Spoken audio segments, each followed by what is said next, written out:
بسم اللہ الرحمن الرحیم۔ السلام علیکم۔ اسرائیل اور فلسطین کے درمیان ایک اور جنگ چھڑ گئی ہے۔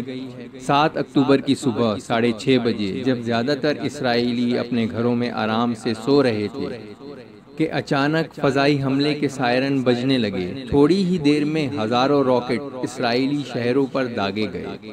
اسرائیلی دفاعی افواج کا اندازہ ہے کہ 2200 راکٹ فائر کیے گئے، تاہم حماس گروپ کا دعویٰ ہے کہ 5000 راکٹ فائر کیے گئے۔ اسرائیل میں آئرن ڈوم سسٹم ہے۔ یہ دنیا کا بہترین فضائی دفاعی نظاموں میں سے ایک ہے۔ جب بھی اسرائیل پر راکٹ فائر کیے جاتے ہیں تو وہ ملک کو محفوظ رکھنے کے لیے، راکٹوں کو روکنے اور درمیانی پرواز کو تباہ کرنے کے لیے جدید ترین فوجی ٹیکنالوجی کا استعمال کرتا ہے۔ لیکن یہاں 20 منٹ میں 5000 راکٹ فائر کیے گئے۔ یہ آئرن ڈوم سسٹم ناکام ہو گیا۔ ان حملوں کی وجہ سے اسرائیل میں ہزاروں افراد ہلاک اور زخمی ہوئے۔ یہ حیرت انگیز حملہ پچھلی چند دہائیوں میں سب سے بڑا ہے جو اسرائیل فلسطین تنازع میں دیکھا گیا ہے، اور یہ ہمیں یوم کپور جنگ کی یاد دلاتا ہے۔ ٹھیک 50 سال قبل اکتوبر 1973 میں مصر اور شام نے اسرائیل پر ایسا ہی اچانک حملہ کیا تھا۔ اس کے بعد ایک جنگ چھڑ گئی جسے یوم کپور جنگ کا نام سے جانا جاتا ہے، اور ابھی 7 اکتوبر 2023 کو حماس کی طرف سے کیا جانے والا یہ حملہ کسی بھرپور جنگ سے کم نہیں۔ راکٹ حملوں کے علاوہ حماس نے زمین، سمندر اور ہوا سے کثیر الجہتی حملہ کیا۔ اسرائیل اور غزہ کی سرحد پر دیوار کو بلڈوزر کے ذریعے توڑا گیا۔ کئی فلسطینیوں کو اسرائیلی حدود میں داخل ہوتے ہوئے دیکھا گیا۔ کچھ موٹر سائیکلوں پر، کچھ موٹر سے چلنے والے ہینگ گلائیڈرز کے استعمال کرتے ہوئے ہوا کے ذریعے اسرائیل میں داخل ہوئے۔ اس کے علاوہ حماس نے اسپیڈ بوٹس کے ذریعے سمندر سے اسرائیل پہ بھی حملہ کیا۔ ایک دن میں کئی واقعات رونما ہوئے۔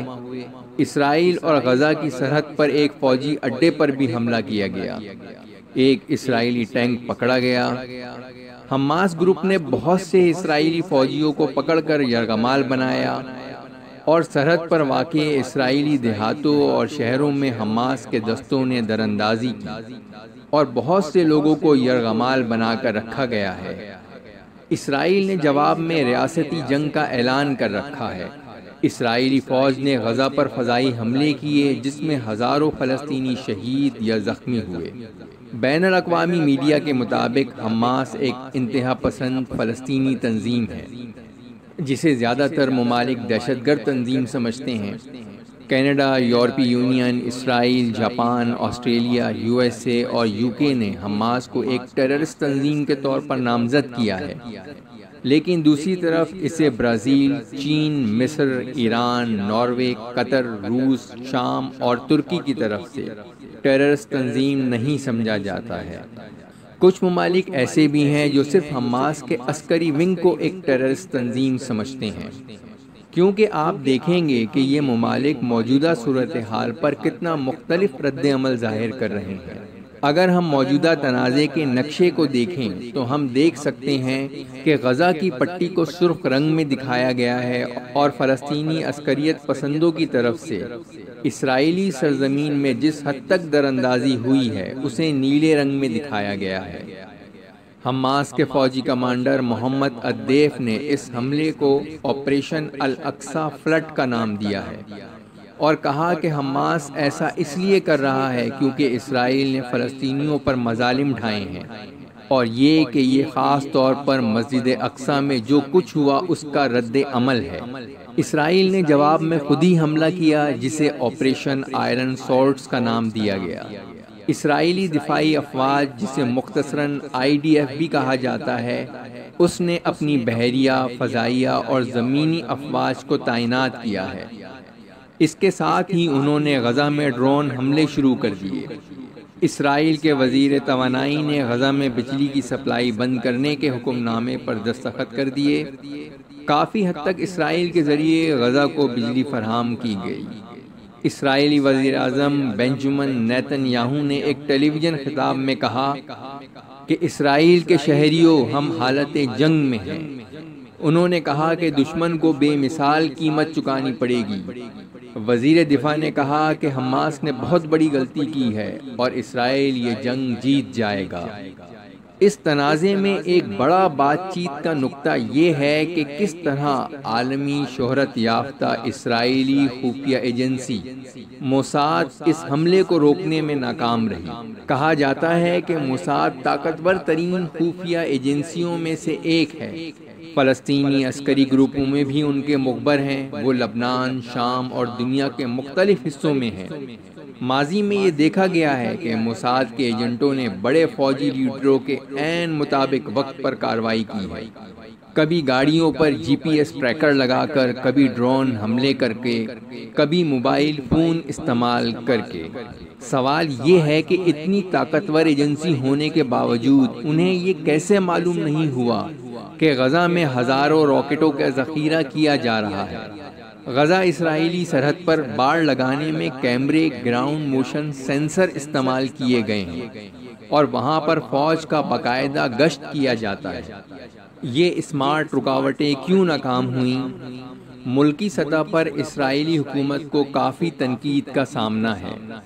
اسرائیلی بحریہ کے سابق سربراہ نے اسرائیلی ٹی وی چینل 12 کو بتایا کہ یہ حکومت کی جانب سے بہت بڑی ناکامی ہے۔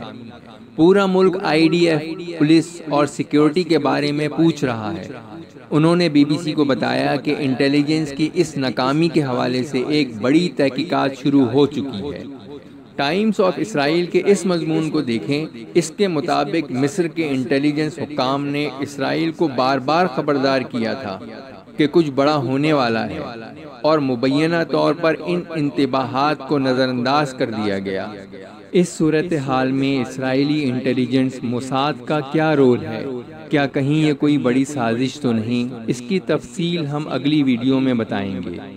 دوسری جانب بین الاقوامی رد عمل کے بارے میں بات کرتے ہوئے امریکی صدر جو بائیڈن نے اس حملے کی مذمت کرتے ہوئے کہا کہ وہ اسرائیل کے حق میں چٹان سے ٹھوس حمایت ظاہر کرتے ہیں۔